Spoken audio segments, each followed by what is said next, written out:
everybody. We're going to be taking a cruise in our 1970 Chevy Chevelle big block 396. One thing that's nice about this car is that unlike most Chevelles, they come as Malibus.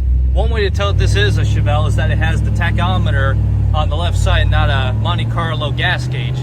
We also got the cowl induction hood, got the AC Delco radio, 4-speed, got the stock wheel. Like I said, the interior is a different touch than most Chevelles you see. They come in black or green, but this one came in tan. As we're going through all the gears, we're shifting nice and smooth.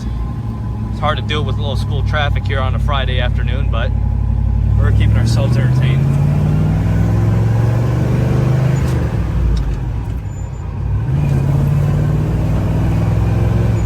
Got that nice smooth sound coming out the back. Yeah, rest of another Chevelle. Very nice Chevelle. But anyway, we're gonna get her turn around, put her on the lift, let you guys take a look at the underneath. See you there.